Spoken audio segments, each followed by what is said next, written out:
Hello बच्चों, क्या हाल चाल, कैसी चल रही है पढ़ाई। तो शुरू करते हैं जेई मेन 2019 12 अप्रैल शिफ्ट 2 का पेपर। मैं as a student paper solve करने वाला हूँ।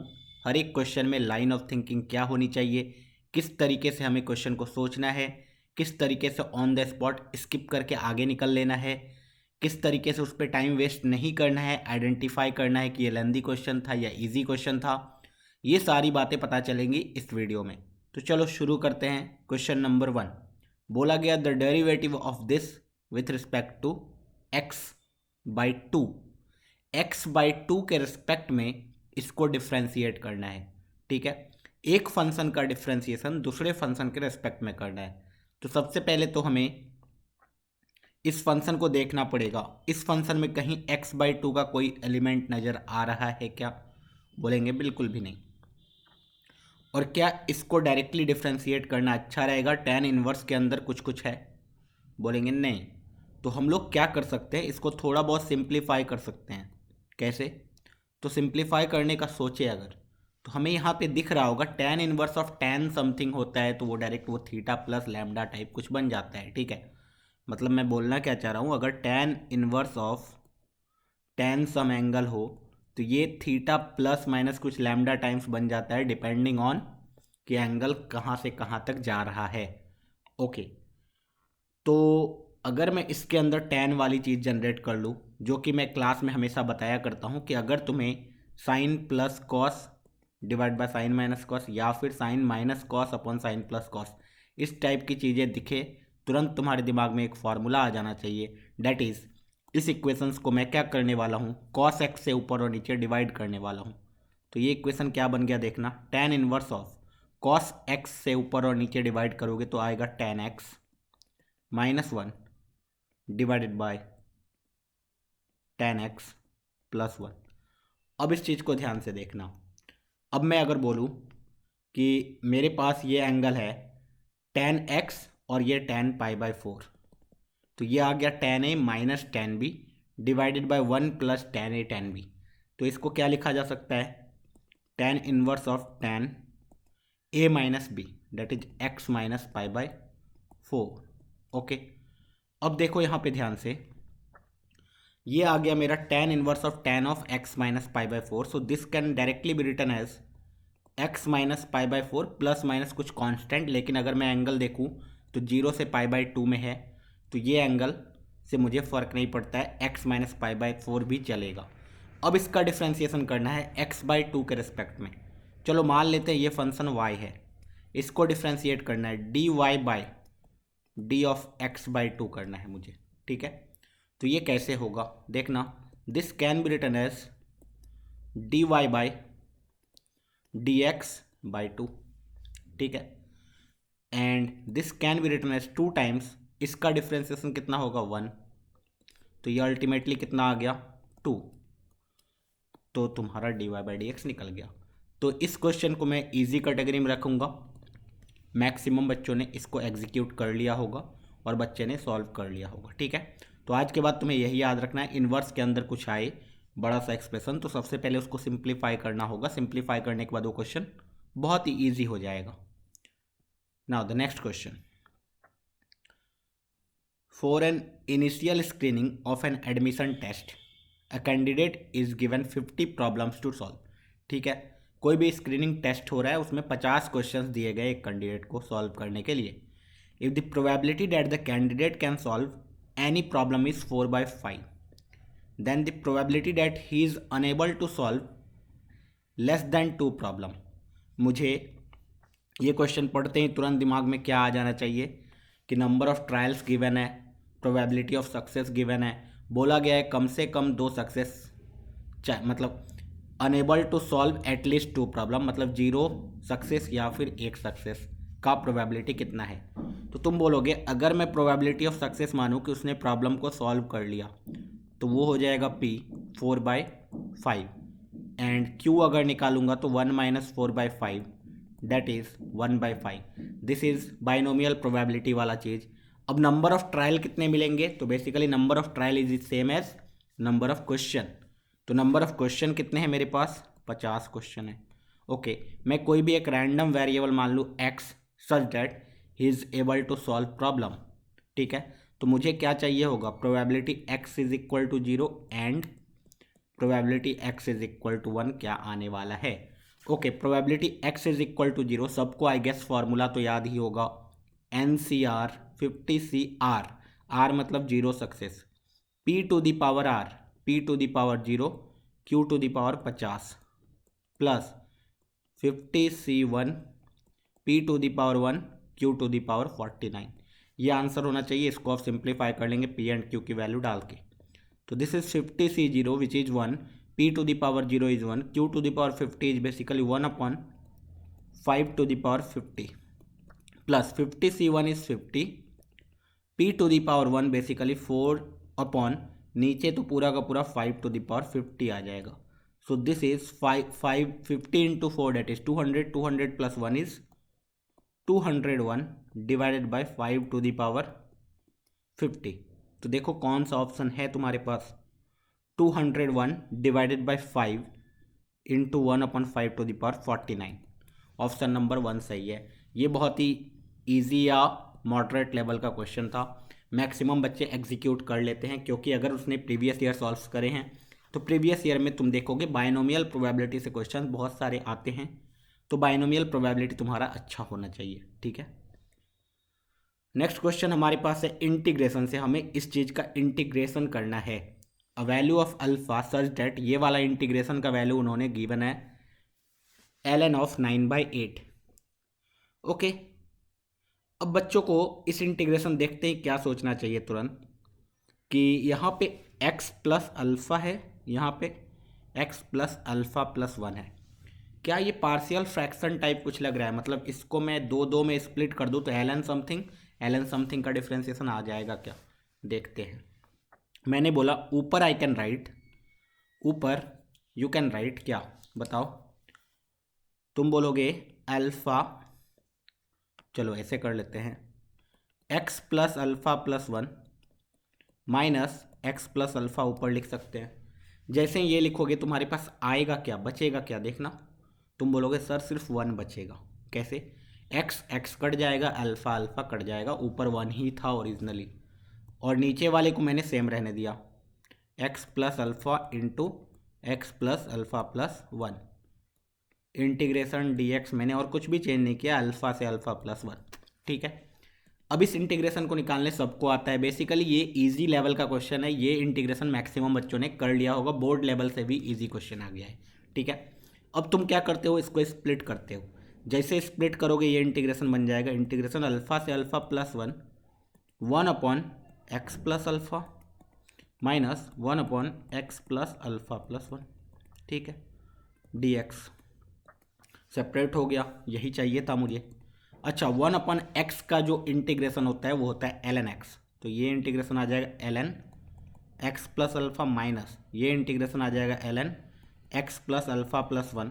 x का कोएफिशिएंट 1 है इसलिए डिवाइडेड बाय 1 है, डिवाइड बाय 1 है, उससे कोई फ़र्क नहीं पड़ता, alpha plus 1। Okay, now you can see, तुम्हें लिमिट रखना है बस। जब लिमिट रखोगे तो पहले तो इसको सिंप्लीफाई कर लिया, और ln x plus alpha divided by x plus alpha plus 1 है, ये लिमिट रखना है तुम्हें, अल्फ़ा से अल्फ़ा प्लस 1 रख दो भाई। जब अल्फ़ा प्लस 1 रखोगे तो ये क्या बनेगा, limit ln alpha plus alpha 2 alpha plus 1 ऊपर, नीचे बनेगा 2 अल्फ़ा प्लस 2। ठीक है, 2 alpha plus 1, 2 alpha plus 2 minus के साथ ln अल्फ़ा रखोगे तो 2 अल्फ़ा, नीचे 2 अल्फ़ा प्लस 1 बन गया। अभी देखना ये ln x बाय वाई बन गया, ln x बाय वाई कैसे बना देखना, ln 2 alpha plus 1 divided by 2 alpha plus 2 divided by 2 alpha divided by 2 alpha plus 1 का होल स्क्वायर, और इसकी वैल्यू गिवन है ln 9/8 और 8/9, कुछ तो गिवन था 9/8। सिंपल, मेरे पास आ चुका है इक्वेशन अल्फ़ा में। Now we can see alpha में we have got quadratic equation 2 alpha plus 1 का whole square divided by 4 alpha square plus 4 alpha is equal to 9/8।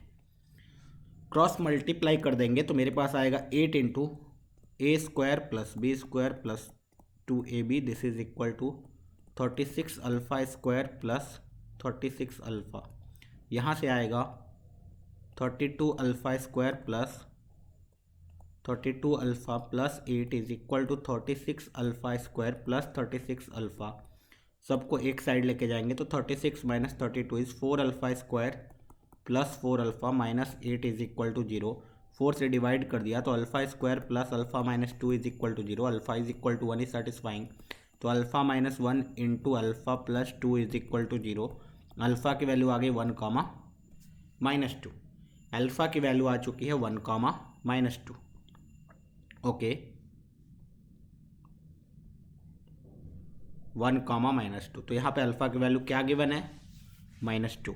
तो अल्फ़ा की वैल्यू -2 होगी। तो ये इजी लेवल का क्वेश्चन था। मुझे बस यहाँ पे इंटीग्रेशन करने में तो कोई प्रॉब्लम हुआ नहीं। मेन जो प्रॉब्लम था इंटीग्रेशन का, तो उसके आगे तो कैलकुलेशन था, बस कोई दिमाग नहीं लगाना था हमें, ठीक है। तो बस ये वाला क्वेश्चन हो गया हमसे। नेक्स्ट क्वेश्चन फिर से इंटीग्रेशन से। दिख रहा है कि बहुत सारे क्वेश्चंस इंटीग्रेशन से ही आ गए हैं। अब इस इंटीग्रेशन को देखोगे तो इंटीग्रल मुझे अल्फ़ा डिफाइंड है 0 से π/2, मतलब पॉजिटिव नेगेटिव का चक्कर नहीं, ठीक है। ये वाला इंटीग्रल का वैल्यू गिवन है ax cos 2 alpha, bx sin 2 alpha plus constant. Then पूछा गया what is ax and bx। Okay, एक तो तरीका ये होता है कि दोनों साइड डायरेक्टली डिफ्रेंशिएट कर दो। डायरेक्टली डिफ्रेंशिएट कर दोगे तुम्हारा आंसर तो आ जाएगा, ठीक है। और यू कैन सी कि डिफ्रेंशिएट कर दे, या फिर इससे पहले इसको सिंप्लीफाई करते हैं। मुझे दिख रहा है यहाँ 2 अल्फ़ा का नीड है, साइन कॉस का नीड है, और ये 10 में गिवन है। तो मैं इस इंटीग्रेशन को एक बार थोड़ा सा सिंप्लीफाई करके देख लूँगा। 10x क्या हो जाएगा? Sign x by cos x plus sine alpha by cos alpha. नीचे भी same, sign x by cos x minus sine alpha by cos alpha. Okay, ये dx है। अब इस इंटीग्रेशन को ध्यान से देखो। एलसीएम लोगे कॉस एक्स कॉस अल्फ़ा, तो ऊपर बनेगा sign A cos B plus cos A sine B, और नीचे बनेगा sign A cos B minus cos A sine B type चीज़, ठीक है। अब ये क्या होता है देखना, बताना। तुम बोलोगे ये तो sir sine a plus b होता है, that is x plus alpha, और नीचे sine x minus alpha d x. Oh वाह, अब तो ये थोड़ा बहुत सिंप्लीफाई हो चुका है, लेकिन अभी भी थोड़ा सा प्रॉब्लम है। अब इसको इंटीग्रेट कैसे किया जाए? अब तुम्हें दिख रहा है कि इंटीग्रेट तो करेंगे, तो कुछ भी करेंगे तो अल्फ़ा में आ जाएगा, लेकिन मुझे चाहिए आंसर किस में? 2 अल्फ़ा में। क्या मैं 2 अल्फ़ा बना सकता हूँ इसको? तुम बोलोगे हाँ, कैसे? देखना, मेरा इंटीग्रेशन करने वक्त सबसे बड़ा झेल, मतलब सबसे बड़ा प्रॉब्लम मुझे क्या कहाँ से होता है? डेनोमिनेटर से। अगर मैं डेनोमिनेटर वाला चीज़ ऊपर में जनरेट कर दूँ, काम ख़त्म मेरा, ठीक है। मतलब क्या है देखना, मतलब मैंने बोला ये integration sign x plus alpha को मैं अगर x minus alpha plus 2 alpha बोल दूँ, कोई दिक्कत? तुम बोलोगे नहीं सर इजी, ठीक है। तो अब इसको इंटीग्रेट करते हैं। ऊपर आ गया साइन ए प्लस बी, तो वो आ गया sign A cos B plus cos A sine B, split कर देंगे sign x minus alpha sine x minus alpha d x integration.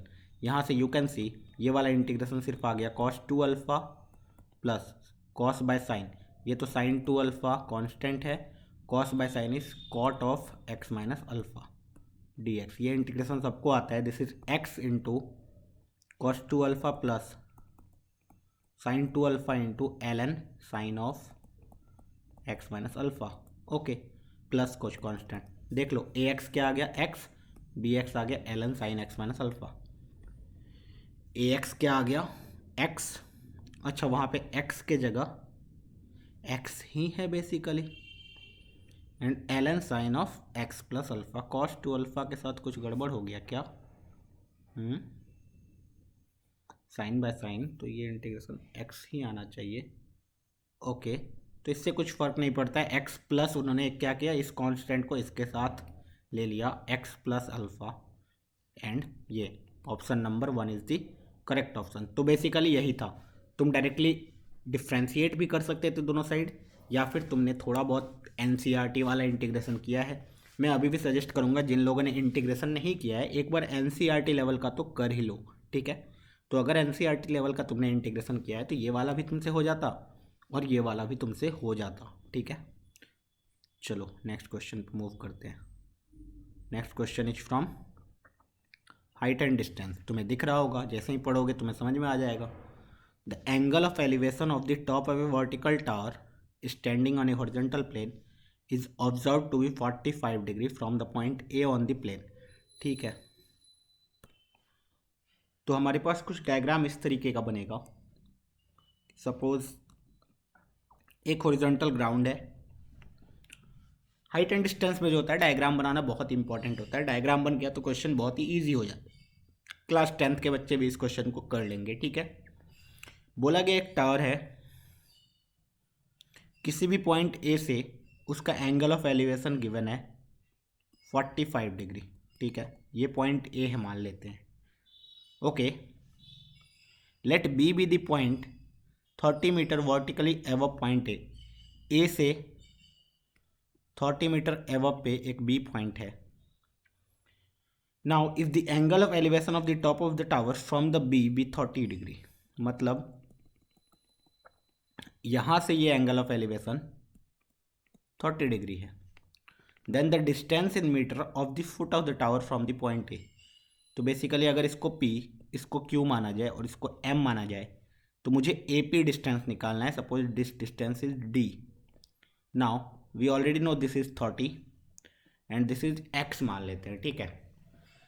तो बेसिकली करना क्या होगा, मुझे D निकालने के लिए मैं दो रिलेशन जनरेट करूंगा। डेट इज tan 30 डिग्री कितना होने वाला है, सोचो। अगर मैं ऊपर वाले ट्राइंगल में लगाऊँ BQM में, तो tan 30 होने वाला है X डिवाइडेड बाई D।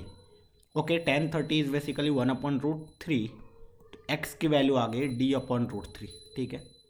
एक रिलेशन x और d में आ चुका है। Now again we can see tan 45 degree कितना होने वाला है, x plus 30 divide by d which is 1। तो यहाँ से d is equal to x plus 30 आ गया। Now we already know that d is equal to x is D/√3 plus 30. So d minus D/√3 is equal to 30. तो यहाँ से d common ले लिया गया, √3 माइनस 1/√3 इज इक्वल टू 30, ठीक है।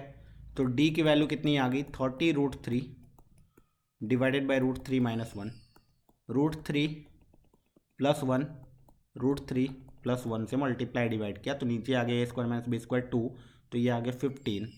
तो this is basically 15√3 into √3 plus 1, okay.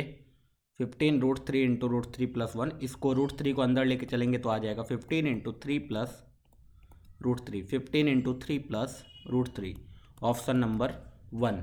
तो ये इजी कैटेगरी का क्वेश्चन था, ये तो हमसे हो ही जाना चाहिए था, ठीक है। Next question, let S be the set of all the value of alpha belongs to real number such that the equation cos 2x plus alpha sin x is equal to 2 alpha minus 7 has a solution। देखो basically ये तो बहुत ही simple सा question हो गया कि इस type की चीज़ें बताई जाती है क्लास में कि मुझे इस इक्वेशन का एक सॉल्यूशन चाहिए। तो ये मुझे डायरेक्टली दिख रहा है, एक जगह 2x है, एक जगह x है, तो this can be converted into a quadratic containing sin x। मतलब cos 2x का फॉर्मूला लगा दिया मैंने, 1 minus 2 sine square x plus alpha sine x is equal to 2 alpha minus 7। ये हो जाएगा मेरा इक्वेशन। इसको अब सबको एक साइड लेके चलते हैं, तो this is 2 sine square x minus alpha sine x plus 2 alpha minus 8 is equal to 0। अब देखो, या तो इसको फैक्टराइज कर लो या तो डायरेक्टली क्वाड्रेटिक फार्मूला लगा लो, वहाँ से साइन एक्स की वैल्यू आ जाएगी।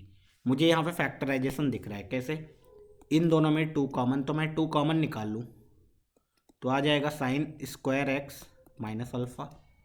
इन दोनों में देखूँ तो मेरे पास आएगा minus common,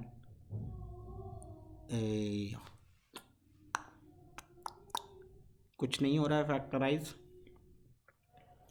I don't think so. अगर मैं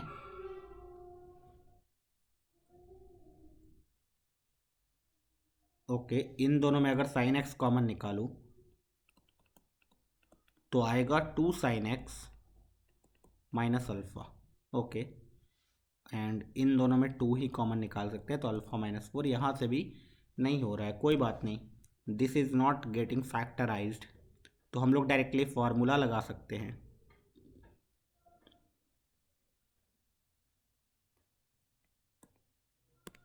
okay 2 sine square x 1 minus 2 sine theta plus alpha sine x is equal to 2 alpha minus 7, इसको इधर लेके गए 2 sine square x minus alpha sine x is equal to plus 2 alpha minus 8। ठीक है, yes. तो यहाँ से साइन एक्स की जो वैल्यू आएगी वो आएगी माइनस बी प्लस और minus root under b square that is alpha square minus 4ac 4 into a is 8 into c that is 2 alpha minus 8 divided by 2a that is 4। तो इसको simplify करना होगा मुझे, so this will be equal to alpha plus और minus root under alpha square minus 16 alpha alpha square minus 16 alpha plus 64 divided by 4। ठीक है, यहाँ तक पहुँच चुके हैं। अब इसको देखा जाए तो this is yes alpha minus 8 का होल स्क्वायर है ये, तो alpha plus minus alpha minus 8 divided by 4। इसको सिंप्लीफाई करोगे तो एक बार प्लस के साथ लोगे तो अल्फ़ा प्लस अल्फ़ा माइनस 8/4 आएगा, या फिर माइनस के साथ लोगे तो अल्फ़ा माइनस अल्फ़ा प्लस 8/4 आएगा, जिससे यहाँ से 2 आ गया, जो कि नॉट पॉसिबल, साइन एक्स कभी 2 हो ही नहीं सकता है। तो तुम्हारे पास एक इक्वेशन आ गया 2 अल्फ़ा माइनस 8/4, और इसको सिंप्लीफाई करोगे तो अल्फ़ा माइनस 4/2, साइन एक्स की वैल्यू आ गई अल्फ़ा माइनस 4/2। अब अगर इससे सॉल्यूशन चाहिए तो मुझे पता है कि साइन एक्स की वैल्यू -1 से 1 में होती है, तो अल्फ़ा माइनस 4/2 को -1 से 1 के बीच में होना पड़ेगा, 2 से मल्टीप्लाई करोगे, अल्फ़ा माइनस 4 को -2 से 2 के बीच में होना पड़ेगा, प्लस 4 करोगे तो अल्फ़ा को 6 से 2 के बीच में होना पड़ेगा, डेट इज़ 2 से 6 के बीच में। Option number 4 is the correct option. ठीक है, तो सिंपल सा क्वेश्चन था ये ट्रिग्नोमेट्री का। देखा जा रहा है इस बार बहुत ज़्यादा ट्रिग्नोमेट्री उन्होंने यूज़ किया, इस क्वेश्चन में भी ट्रिग्नोमेट्री था, इससे पहले जो इंटीग्रेशन दिया उसमें भी ट्रिग्नोमेट्री ही यूज़ करवाया उन्होंने, इसके पहले एक और क्वेश्चन ट्रिग्नोमेट्री से आया हुआ था। तो मतलब ट्रिग्नोमेट्री बहुत ज़्यादा यूज़ करवाया है उन्होंने, ऐसे डायरेक्टली ट्रिग्नोमेट्री से क्वेश्चंस नहीं आते हैं इन जनरल, इस बार ट्रिग्नोमेट्री से भी डायरेक्ट क्वेश्चन उन्होंने पूछ दिया। ठीक है, now next question, a plane which bisects the angle between the two given plane this and this passes through the point। Basically मुझे एंगल बाइसेक्टर का इक्वेशन लिखना है प्लेन का। एंगल बाइसेक्टर का इक्वेशन लिखना प्लेन का बहुत ही सिंपल होता है। देखना 2x minus y plus 2z minus 4, अगर भूल चुके हो तो याद रख लो, divided by root under 2 square 4 plus 1 square 1 plus 2 square 4 is equal to, देखना दोनों साइड मॉड लिया जाता था, तो यहाँ मैं मॉड ना लेके प्लस और माइनस लिख दूँ, और अगला आ जाएगा x plus 2y plus 2z minus 2 divided by root under 1 plus 4 plus 4। Okay, अब यहाँ से दिख रहा है कि denominator is getting cancelled out. ठीक है, तो प्लस के साथ लो एक बार, माइनस के साथ लो, प्लस के साथ लोगे तो एक इक्वेशन आएगा एंगल बाइसेक्टर का, माइनस के साथ लोगे तो दूसरा इक्वेशन आएगा। अब उसने बोला है कि कौन सा पॉइंट ऐसा है जो एंगल बाइसेक्टर से पास कर रहा है, तो पहले प्लस वाले इक्वेशंस को देखते हैं। ठीक है, जब प्लस वाले इक्वेशन को देखोगे तो ये आ जाएगा 2x minus y plus 2z minus 4 is equal to x plus 2y plus 2z minus 2। एक साइड ले जाते हैं, 2x minus x is x minus 3y 2z का घटा और माइनस 4 माइनस 2 हो गया, तो तुम्हारे पास ये इक्वेशन आ गया x minus 3y minus 2 is equal to 0। देखो क्या पहला ऑप्शन सेटिस्फाई कर रहा है, 1 minus 3y that is minus minus plus हो जाएगा, तो कभी जीरो नहीं आएगा, ठीक है। 1 माइनस 12 ये भी कभी जीरो नहीं होगा। सेकेंड वाला ऑप्शन 2 माइनस 12 ये भी कभी जीरो नहीं होगा। फोर्थ वाला ऑप्शन भी जीरो नहीं होगा, मतलब इसमें कोई भी ऑप्शन सेटिस्फाई नहीं कर रहा है। तो मुझे पता चल चुका है अब माइनस के साथ लेना पड़ेगा। जब माइनस के साथ लूँगा मैं तो देखना क्या इक्वेशन आता है। माइनस के साथ लोगे तो ये आ जाएगा 2x minus y plus 2z minus 4 is equal to minus x minus 2y minus 2z plus 2, ठीक है। तो यहाँ से इक्वेशन आया 2x प्लस एक्स 3x, यहाँ minus y plus 2y plus y 2z plus 2z plus 4z is equal to 6 लेके चलते हैं, ठीक है। अब देखो कौन सा ऑप्शन इसको सेटिस्फाई कर रहा है। अगर 1 माइनस 4 1 डालोगे, 1 डालोगे तो 3, माइनस 4 डालोगे तो माइनस 4, फिर 1 डालोगे तो 4, तो 4 4 कट गया 3, पहला ऑप्शन सेटिस्फाई नहीं कर रहा है। 1 4 1 डालोगे तो 3 प्लस 4 1 4 1 डाल रहे, नहीं माइनस 1 डाल रहे हो है ना, माइनस 1 तो माइनस 4, ये भी सेटिस्फाई नहीं कर रहा है। ओके 2 4 1 डालोगे तो ऑब्वियसली सेटिस्फाई नहीं करेगा। 2 माइनस 4 1 डालोगे तो 2 that is 6 minus 4 plus 1 plus 4, तो ये सेटिस्फाई कर रहा है। इसका मतलब option number 4 is satisfying the equation. तो एक ही ऑप्शन सेटिस्फाई कर रहा है, ठीक है। तो ये ब्यूटीफुल क्वेश्चन था, क्योंकि थोड़ा सा लेंदी था इसलिए मैं इसको मॉडरेट के कैटेगरी में रख सकता हूँ, ठीक है। इजी तो बिल्कुल नहीं था, क्योंकि पहले तुम्हें एंगल बाइसेक्टर का इक्वेशन निकालना था, एक बार प्लस के साथ एक बार माइनस के साथ, उसके चारों पॉइंट चारों इक्वेशन से सेटिस्फाई करके देखना था। तो ऑब्वियसली थोड़ा तो लेंदी था, ठीक है। Now the question is from the limits. अभी देखो लिमिट्स का क्वेश्चन जनरली जब रूट वूट हो तो बहुत ही क्या करना होता है, क्या सिखाया जाता है रूट वगैरह हो तो लिमिट्स में सिखाया जाता है कि सर अगर रूट्स वगैरह कुछ दिखे तो आई कैन रैशनलाइज। ओके देखो एक तो तरीका होता है जब 0/0 फॉर्म आ रहा है तो you can always use LH rule, लेकिन जब LH रूल यूज करोगे तुम्हें दिख रहा है रूट वगैरह आएगा तो थोड़ा सा प्रिकॉशन लेके चलते हैं। मतलब मैं क्या करता हूँ इसको रैशनलाइज करता हूँ, तो जो भी इस रूट के अंदर है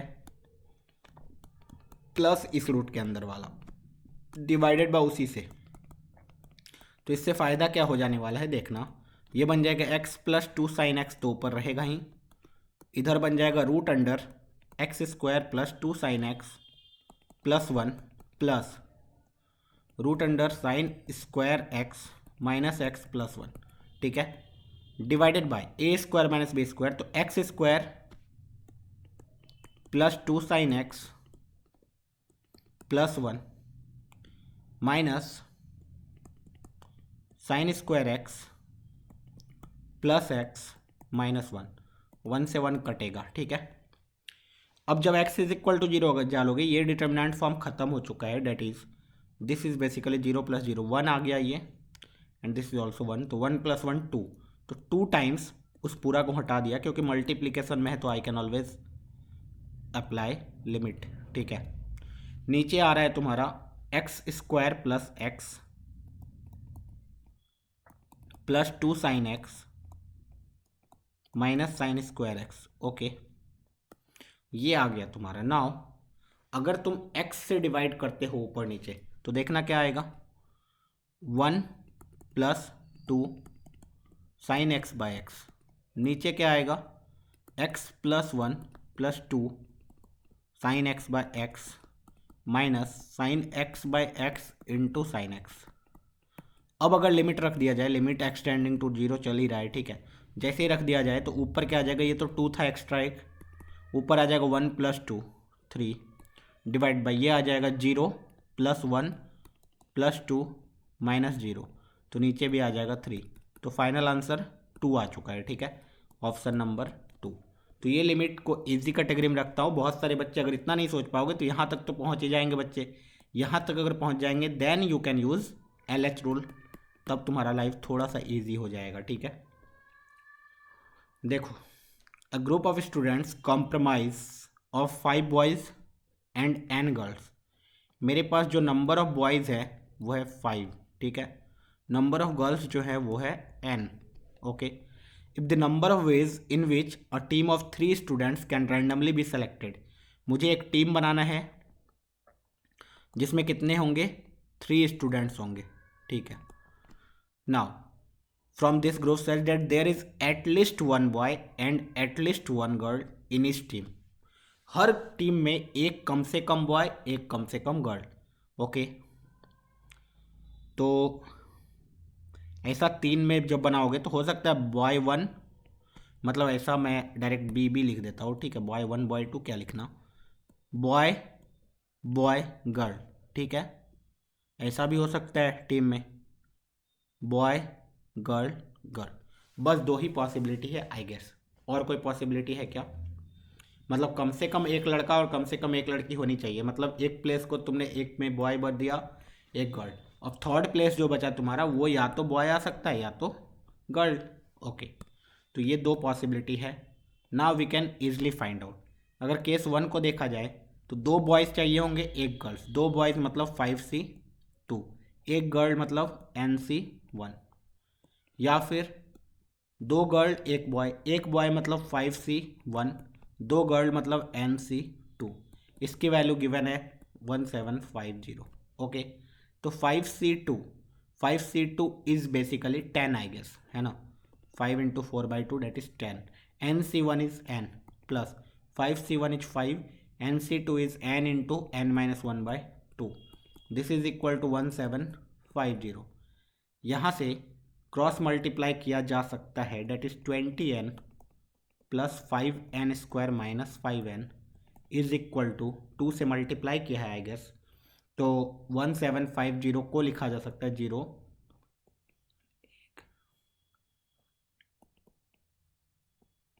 3500, ठीक है। 17 टू 3400 और ये, ठीक है 3500। तो now I can always divide by 5, है ना, ओके। तो पहले और सिंप्लीफाई कर लिया, 5n² plus 15n is equal to 3500। I can always divide by 5, n² plus 3n is equal to 700, ठीक है। तो basically we have to find the value of n। तो आई कैन सी n की value अगर मैं 25 रख दूँ तो 25 का square is 625 plus 25 into t 75। अरे n is equal to 25 is satisfying the equation, so n is equal to 25 definitely, ठीक है। तो ये भी इजी टू मॉडरेट लेवल का प्रॉब्लम था। पीएनसी से बच्चे डरते हैं लेकिन तुम्हें डरने की ज़रूरत नहीं है। मैंने लास्ट वीडियो में भी यही बताया था कि तुम्हें बेसिक पीएनसी तो आना ही चाहिए, सेलेक्शन, कॉम्बिनेशन, परमुटेशन करने, ठीक है। चलो आगे की ओर बढ़ते हैं। ये कोनिक्स से क्वेश्चन आ चुका है, एलिप्स से। बोला गया an ellipse with foci 0,2 and 0,-2 and the minor axis of length 4, okay. एक एलिप्स है जिसका फोकस पता है और फोकस इस तरीके का है कि दिस इज वर्टिकल एलिप्स, तो this is 0,2, this is 0,-2, okay. And the minor axis of length 4, ये माइनर एक्सिस है, तो 0,8। तो 2a की वैल्यू है 4, तो a की वैल्यू तो 2 आ चुकी है।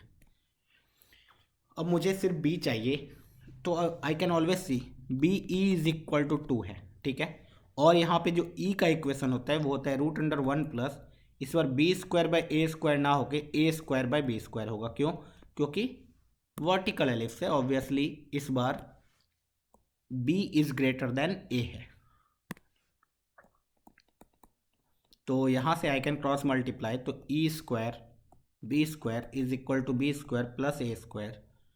सो e² b² is 4 b² and a² is also 4.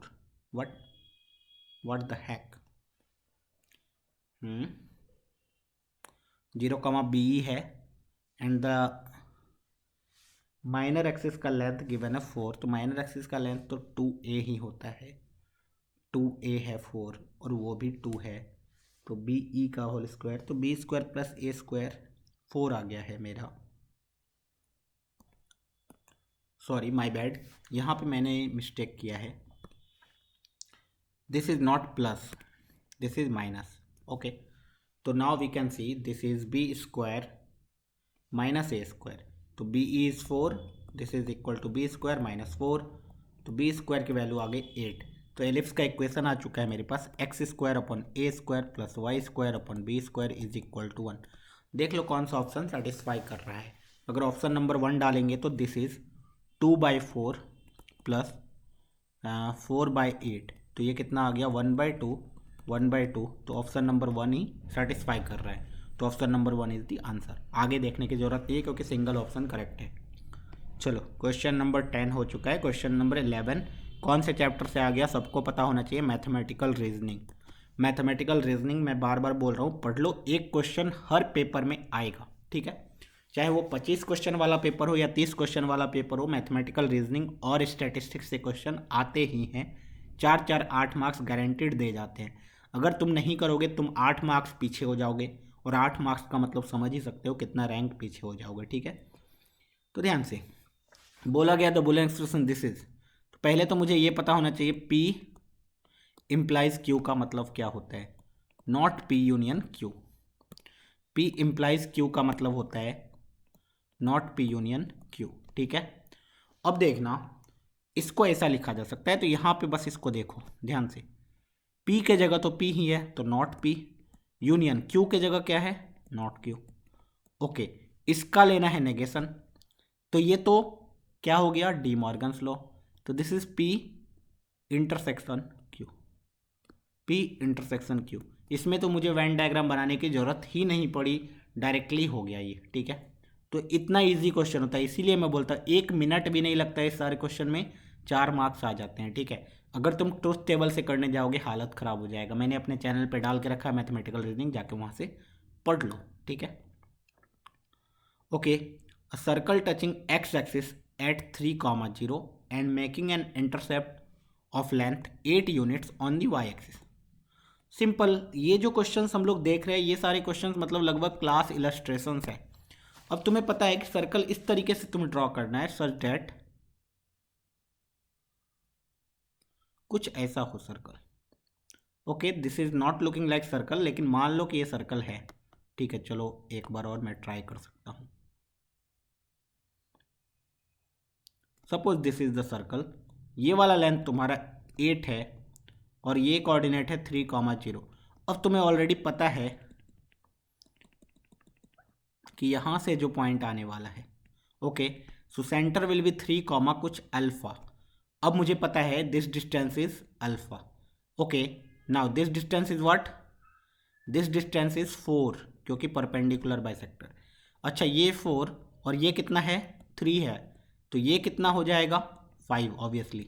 अच्छा 5 हो गया तो दिस इज द रेडियस, तो अल्फा की वैल्यू भी 5, तो मुझे सेंटर पता चल गया। कितना सिंपल, सेंटर पता चल चुका है तो मुझे सर्कल का इक्वेशन पता चल गया, that is x - 3 the whole square plus y - 5 the whole square is equal to radius square, that is 25। बोला गया किस और पॉइंट से पास करता है ये सर्कल। देख लो 3 डालोगे तो ऑब्वियसली 3 डालोगे ये 0 हो जाएगा, एंड 10 डालोगे 10 - 5, 5 का होल स्क्वायर 25, इससे पास करता है।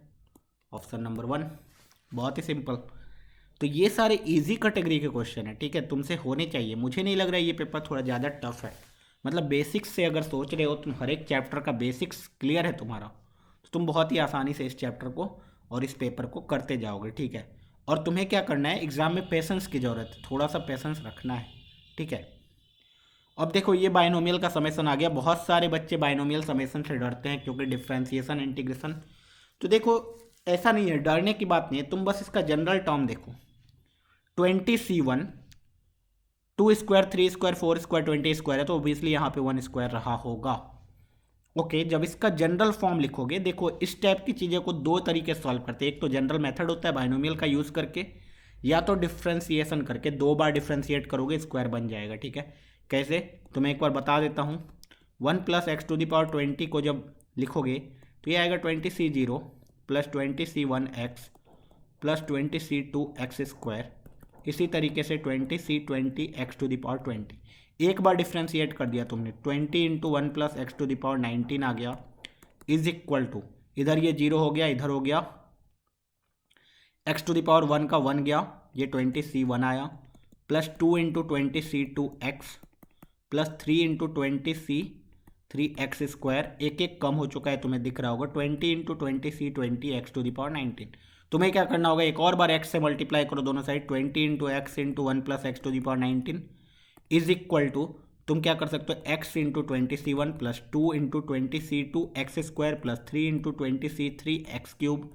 इस तरीके से 20 × 20c 20x⁻20 एक और बार डिफ्रेंशिएट कर दोगे, उसके बाद x की वैल्यू 1 रख दोगे, आंसर आ जाएगा। ठीक है, या तो एक मेथड ये होता है, दूसरा मेथड कैन बी तुम जनरल यूज़ करो। मतलब जनरल क्या, जनरल यहाँ पे डिफ्रेंशिएट करना अब इजी है। ठीक है, प्रोडक्ट रूल है, डायरेक्टली प्रोडक्ट रूल लगाओगे सॉल्व हो जाएगा।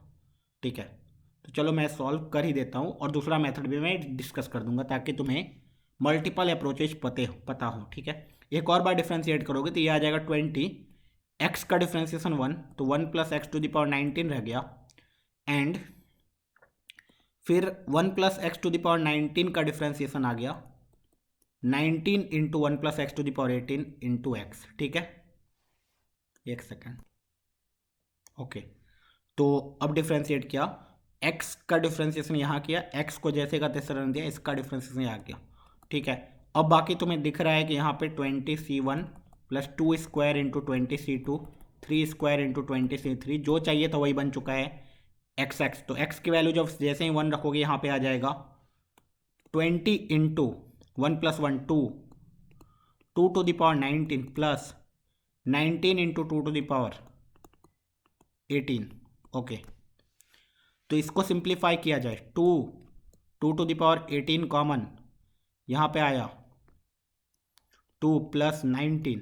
ठीक है, ओके, सो दिस इज 20 × 2⁻18 × 21। ठीक है, तो दिस इज 210 × 2⁻19, 0 × 2⁻19, 210 × 2⁻19 आ चुका है। ठीक है, तो a इज 210 ×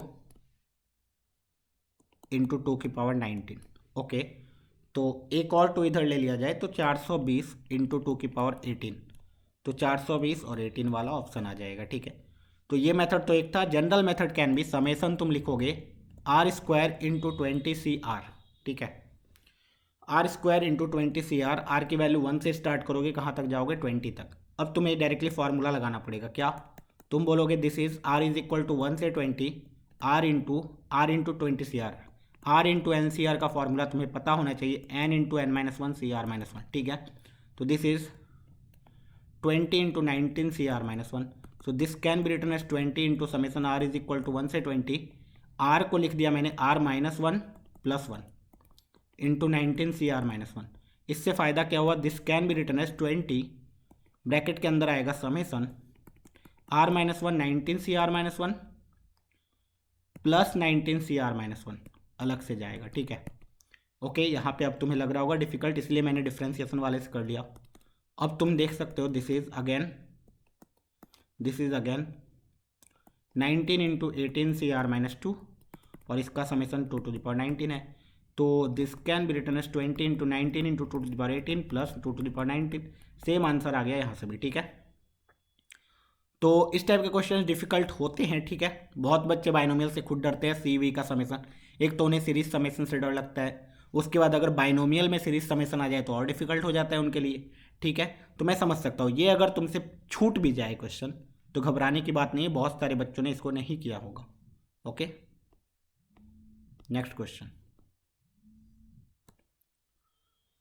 अपना डिटर्मिनेंट से आया हुआ है। ठीक है, पूछा है the value of theta for which ये वाला डिटर्मिनेंट 0। ओके, बेसिकली फिर से ट्रिग्नोमेट्रिक, मतलब इस साल उन्होंने इस पेपर में ट्रिग्नोमेट्री से बहुत ज़्यादा क्वेश्चन दिया हुआ है। ठीक है, तो बेसिकली इस डिटर्मिनेंट को या तो तुम डायरेक्टली ओपन कर दो, बहुत बड़ा इक्वेशन आएगा, उस इक्वेशन को सॉल्व कर लो। ठीक है, वो तो चलो हो ही जाएगा, any one can think of that, है ना। लेकिन दूसरी चीज़, अगर थोड़ा सा दिमाग, थोड़ा सा भी डिटर्मिनेंट पढ़ा हुआ है बेसिक, तो तुम्हें याद होना चाहिए कि अगर इस टाइप के बहुत बड़े बड़े डरावने एक्सप्रेशंस हैं तो तुम क्या कर सकते हो, थोड़ा बहुत रो एंड कॉलम ऑपरेशन लगा के कुछ कुछ टर्म्स को 0 बना सकते हो, या फिर और भी सिंप्लीफाई कर सकते हो। तो यू कैन सी, या तो तुम कॉलम ऑपरेशन लगाओ या तो row operation.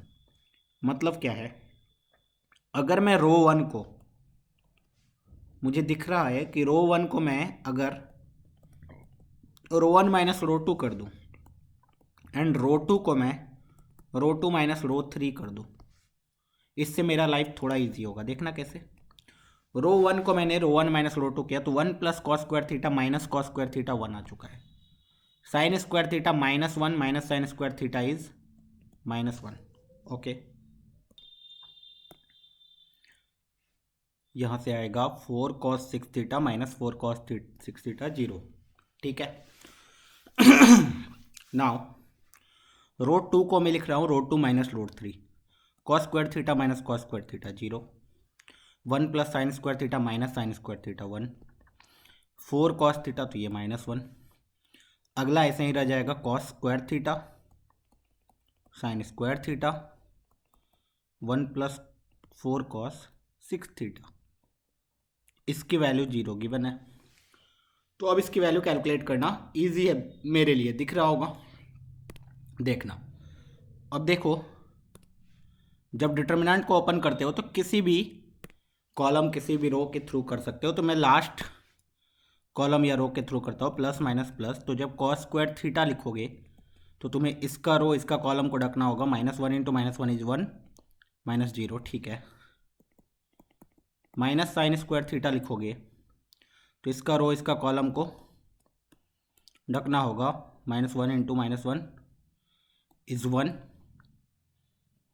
Okay, minus one into one is minus one basically, sorry. तो यहाँ से ये गया।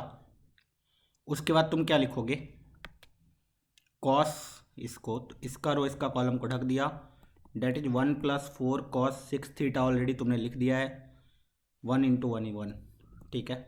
इसकी वैल्यू को जीरो करोगे, तुम्हें दिख रहा है this plus this is equal to one हो जाएगा, plus one plus cos four cos six theta की value zero, that is four cos six theta is equal to minus two, that is cos six theta is minus half. अच्छा, इसका मतलब six theta की value two pi by three, two pi by three is six theta. ऐसे कर दे, two into three theta is equal to pi by nine. ठीक है। ये वन ऑफ द सॉल्यूशन था। जनरल सॉल्यूशन तुम लिख सकते हो, लेकिन मुझे इससे ही काम चल गया। अगर इससे theta pi by nine option नहीं रहता, मैं और सारे भी ऑप्शन एक्सप्लोर करता, मैं जनरल सॉल्यूशन लिखता, फिर उसका two n pi plus minus theta वाला। 15th equation, the equation of the common tangent. हर साल एक क्वेश्चन, हर पेपर में एक क्वेश्चन कॉमन टेंजेंट का होता ही है, तो इसका तो कॉन्सेप्ट तुम्हें पता होना ही चाहिए। इस दोनों इक्वेशंस के कॉमन टेंजेंट के बारे में पूछा गया है। एक हाइपरबोला, एक पैराबोला है। पैराबोला पे लिखना आसान होता है। पैराबोला पे we can write t y is equal to x plus a t square, a है फोर तो four t square, y square is equal to four a x है तो ए फोर है। Now if this is the tangent, तो x की value I can substitute. x can be written as t y minus four t square. इसको substitute करो भाई, तो x y is equal to कितना आ जाएगा, t y minus four t square which is equal to minus four. Okay, तो इस equation को सॉल्व करो, डी जीरो करो, तो आ गया t y square minus four t square into y plus four is equal to zero. इसका discriminant zero करेंगे, डी कितना आएगा, b square that is sixteen t to the power four is equal to four a c that is sixteen t. B square is equal to four a c basically कर दिया, तो sixteen से sixteen कटा, t cube is equal to one, क्योंकि T can't be zero. ठीक है, यहाँ पे दिख रहा है टी कांट बी जीरो। ठीक है, तो t cube is equal to one और टी की वैल्यू वन आ चुकी है। टी की वैल्यू अगर वन आ गई तो you can say y is equal to x plus four will be the equation that is x minus y plus 4 is equal to 0 will be the equation that is option number 1। तो easy question है। इस type के questions हर एक paper में आ रहे हैं, तो अभी तक तुमने फॉलो करते आए हैं, तो ये सारे क्वेश्चंस तुम्हारे लिए बच्चों का खेल है। ठीक है, नेक्स्ट क्वेश्चन।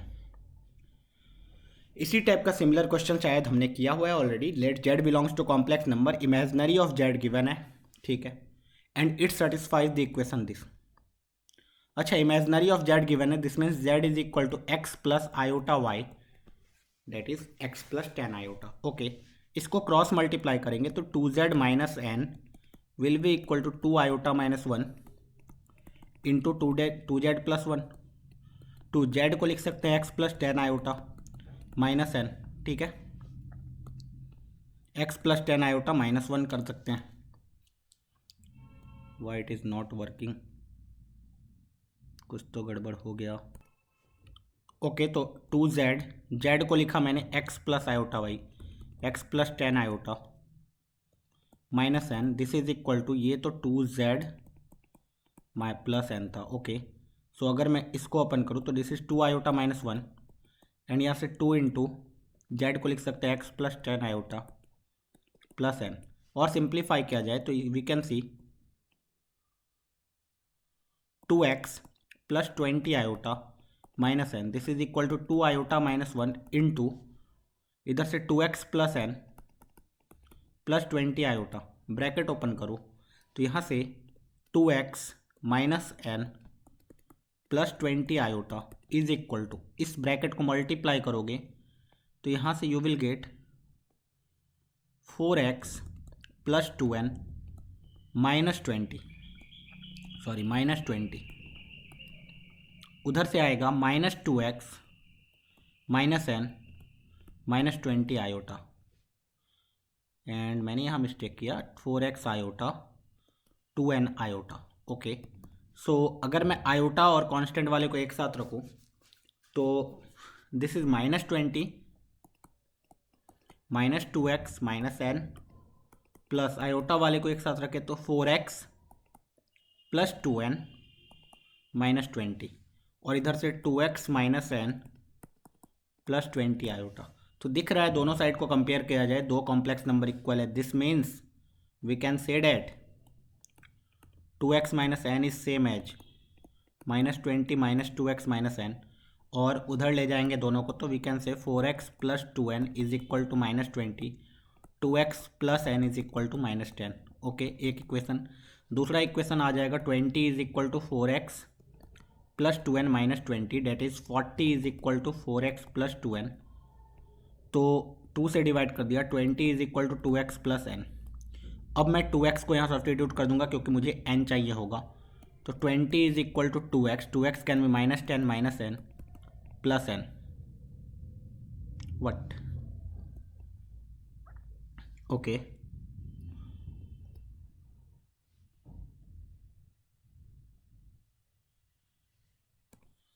यहाँ पे मिस्टेक है, यहाँ माइनस 40।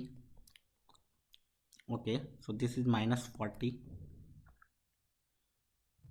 एंड आयोटा में, ठीक है, तो यहाँ माइनस 40 आ गया, तो दिस इज माइनस 40, तो this is minus 20। Okay, 2x plus n is equal to minus 20, और इधर से कुछ मिस्टेक हुआ है क्या आयोटा वाले में, आयोटा वाले को देखो 2 आयोटा इंटू, तो 4x plus 2n, 4x plus 2n minus 20 is equal to 20।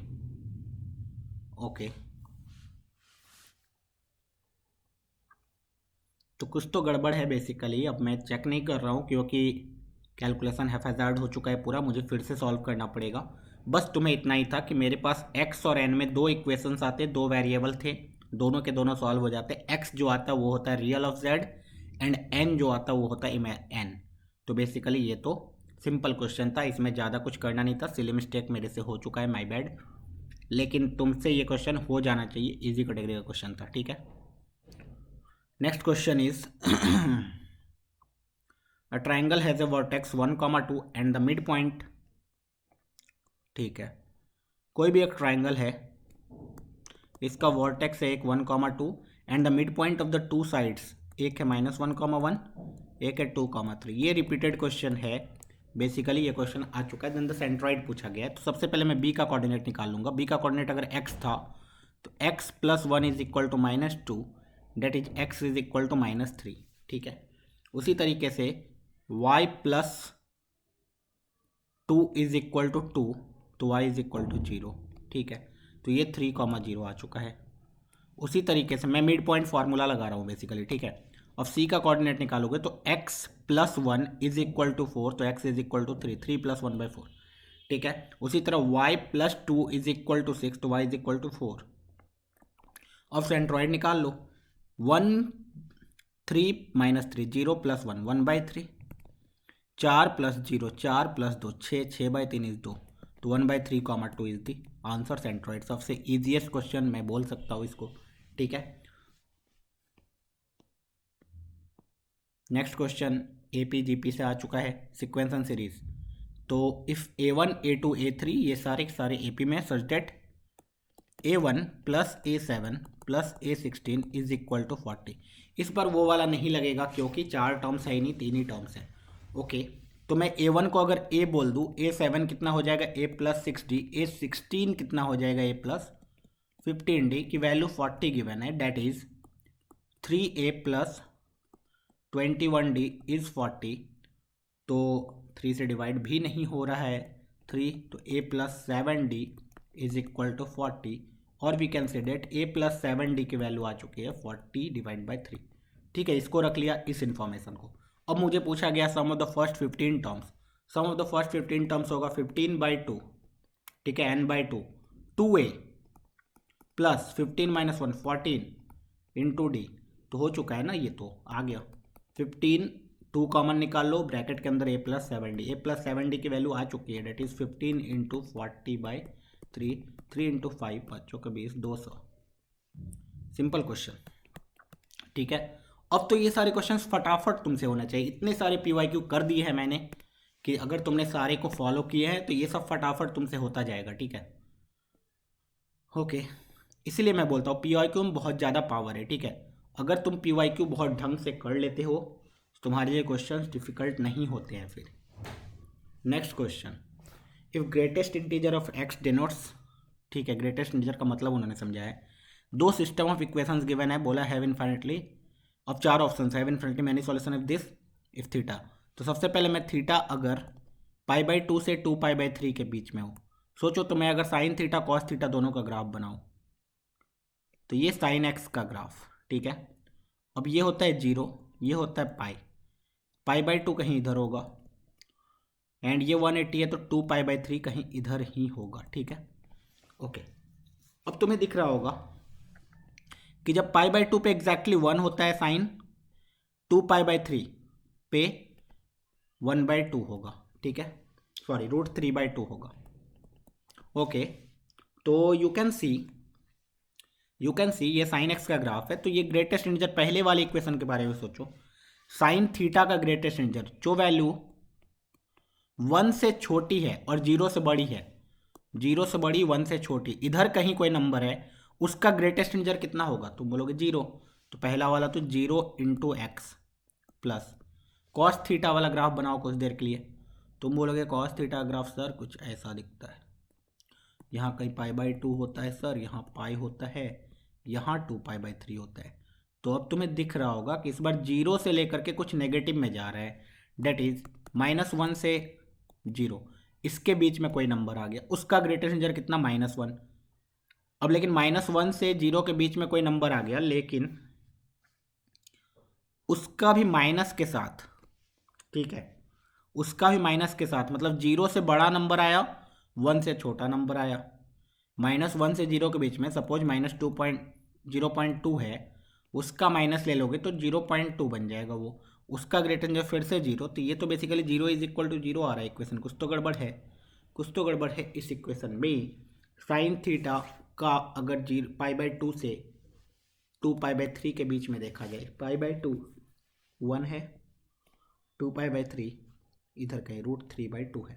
Okay, तो 1 से √3/2 मतलब √3/2 से लेकर के 1, तो बेसिकली ये 0 इधर है, 1 से छोटा है ये, इसके बीच में कोई नंबर है, तो उसका ग्रेटेस्ट इंटीजर ऑब्वियसली 0 होगा। अब कॉस थीटा का नेगेटिव लिया जाए तो वो भी तो 0 ही आ रहा है, 0 is equal to 0, this equation is always satisfied. उसके बाद कॉट एक्स के बारे में बात किया जाए, सेम 2π/3 से π/3 के बीच में, तो कॉट थीटा का ग्राफ बनाया जाए, तो कॉट थीटा ग्राफ कुछ ऐसा होगा। Okay, this is pi, this is 0, ठीक है, sorry π/2 and this is pi, तो तुम्हें दिख रहा है ये भी नेगेटिव में जा रहा है कहीं, ओके